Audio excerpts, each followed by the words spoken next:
जैसा कि आप जान ही चुके होंगे कि आम आदमी पार्टी लीडर और दिल्ली के farmer deputy chief minister Manish Sisodia की बेल हियरिंग पर सुप्रीम कोर्ट अपना फैसला दे चुकी है। दिल्ली लिकर स्कैम में एक्यूज मनीष सिसोदिया की बेल प्ली को डिनाई करते हुए जस्टिस संजीव खन्ना और एसवीएन भट्टी के बेंच ने सेंट्रल इन्वेस्टिगेटिंग एजेंसी से ट्रायल को 6 से 8 महीने में कंक्लूड करने के ऑर्डर्स पास किए हैं। साथ ही ये भी डायरेक्शंस दिए हैं कि अगर ट्रायल स्लो रहा तो मनीष सिसोदिया फिर से बेल के लिए अप्लाई कर सकते हैं। तो जैसा कि हमने आपसे कहा था कि अब देखना ये होगा कि सीबीआई और ईडी इस केस में क्या नई इन्फॉर्मेशन लेकर आती है और इस ट्रायल को कैसे प्रोसीड करते हैं।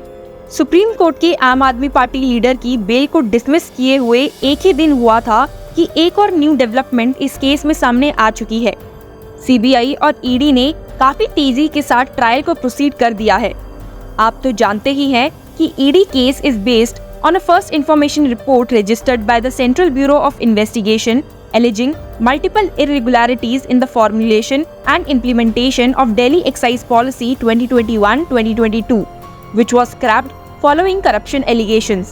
इस केस में सीबीआई ने 16 अप्रैल को आम आदमी पार्टी के कन्वीनर और दिल्ली के चीफ मिनिस्टर अरविंद केजरीवाल के स्टेटमेंट्स रिकॉर्ड किए थे। 9 घंटे की क्वेश्चनिंग के बाद केजरीवाल ने मीडिया से कहा था कि पूरा केस फैब्रिकेटेड है और एजेंसीज के पास कोई भी प्रूफ नहीं है और ये एक डर्टी पॉलिटिक्स का रिजल्ट है।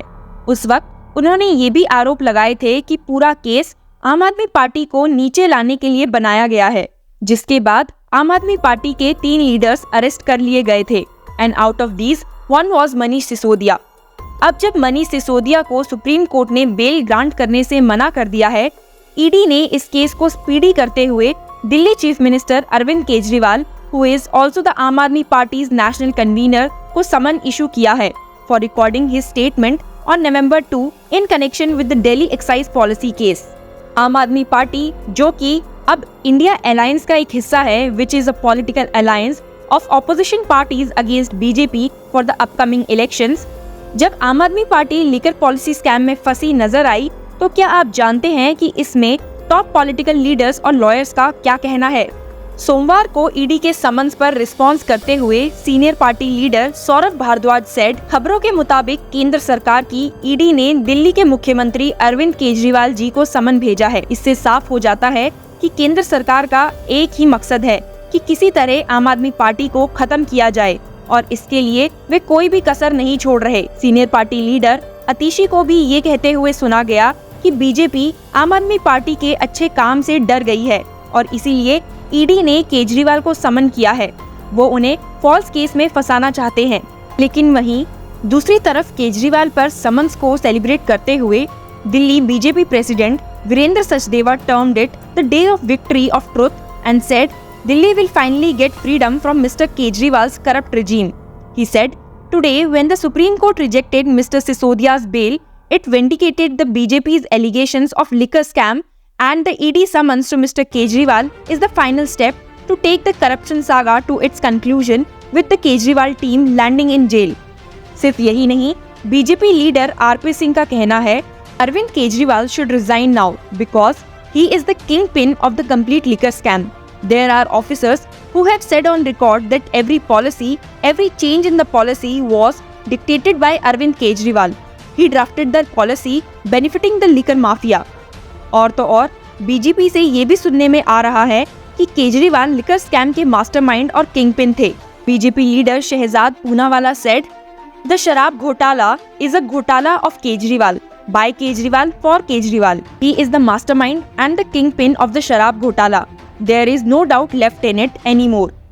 आपको याद होगा कि मनीष सिसोदिया के बेल केस में एएसजी एसवी राजू ने इन्वेस्टिगेटिंग एजेंसी की तरफ से प्रेजेंट होकर आखिरी दिन में कोर्ट को ये बताया था कि वो आम आदमी पार्टी को भी इस केस में को एक्यूज्ड इम्प्लीकेट करना चाहते हैं और पीएमएलए के सेक्शन 70 को इन्वोक करके उनकी वाइकेरियस लायबिलिटी को प्रूव करना चाहते हैं। The central bureau of investigation and the Enforcement Directorate have alleged that the Aam Aadmi Party modified the liquor excise policy to ensure a 12% profit margin for the wholesalers and a nearly 185% profit margin for retailers, जिस पर मनीष सिसोदिया के lawyer senior advocate Manu Singhvi भड़क उठे थे और उन्होंने bench से कहा था कि ये एसवी राजू मीडिया के लिए कह रहे हैं। केजरीवाल पर ईडी के समन्स को इशू होने पर सीनियर एडवोकेट मनु सिंघवी से भी एक बात सुनने को मिली है। उन्होंने ट्वीट करते हुए कहा है, every important force within the India alliance would be subjected to cooked up cases by central agencies. However we are here to stay and emerge victorious. याद रखो समर शेष है। #अरविंद केजरीवाल।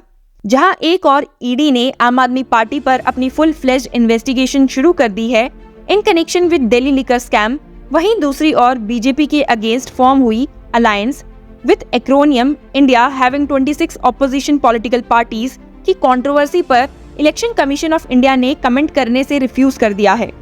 दिल्ली हाई कोर्ट को बताते हुए इलेक्शन कमीशन ऑफ इंडिया ने कहा है कि वो the representation of people act 1951 के अंडर पॉलिटिकल अलायंसेस को रेगुलेट नहीं कर सकती। इंडिया के फॉर्मेशन के अगेंस्ट ये पिटीशन बिजनेसमैन गिरीश भारद्वाज ने फाइल की थी और कहा था कि अब तक इलेक्शन कमीशन ऑफ इंडिया ने पॉलिटिकल पार्टीज को इंडिया एक्रोनियम यूज करने से प्रिवेंट करने के लिए कुछ नहीं किया है और इसीलिए वो रिट पिटीशन फाइल कर रहे हैं। अपना काउंटर एफिडेविट सबमिट करते हुए इस केस में इलेक्शन कमीशन ऑफ इंडिया ने केरला हाई कोर्ट के डॉक्टर जॉर्ज जोसेफ थम्पलैनगढ़ versus union of India and others case को रेफर किया और कहा है that the answering respondent ECI have been vested with the authority to register associations of bodies or individuals of a political party in terms of Section 29A of the Representation of People Act 1951. Notably, political alliances are not recognized as regulated entities under the RP Act or the Constitution.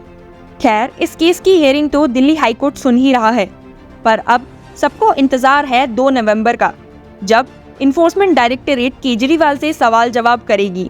उसके बाद आम आदमी government पर क्या नई मुसीबत आती है ये तो वक्त ही बताएगा।